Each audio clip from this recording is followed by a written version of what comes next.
This week's episode is on a topic that's been on my mind a lot lately because life seems to be getting busier and busier. You can probably relate to being busy, right, Dr. Zulma? I would have to say more than busy, and I would say in all areas of my life.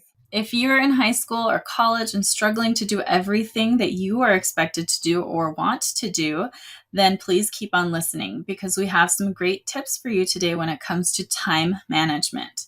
We've broken it down into a few major tips. So let's dive in. Tip number 1, set realistic expectations. Tip number 2, do the most important things first. Tip number 3, learn to say no.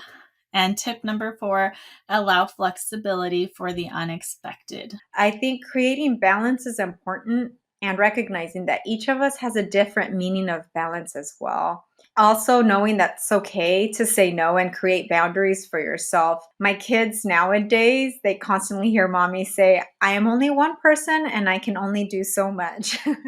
And it's funny because I hear them repeat the same thing as well. I love it. Hey, it's a good lesson to learn early on in And life. It's true. Let's accept our limitations and just work within them. I love it. The bottom line is this: don't try to do it all or be it all, especially not all at once.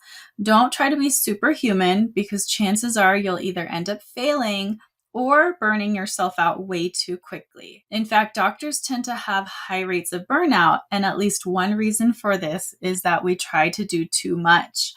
In our ambition to help the world, we sometimes take on too much.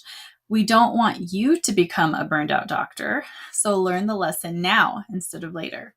Learn to set realistic expectations for yourself, and this is going to serve you well for the rest of your life. Another thing I've learned about setting realistic expectations is this: give yourself time to recharge and to have fun, and try to find balance in your own way. If you're in the middle of trying to balance school and work and volunteer and social activities, then I encourage you to do this.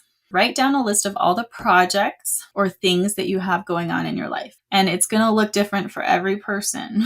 So then look at each project that you have written down and ask yourself a few questions. So ask yourself, is this something that is really important to me? And then next, is this something that is necessary? So even if it doesn't feel important to you, but if it's necessary to get to your long-term goal, then that's another question to consider. Next question is this something that I have to be doing now, or can it wait until later? That's another thing that's going to help you realize, like, are there things you can take off your list to make your life more manageable? And then the last question, what would actually happen if I let go of this for now?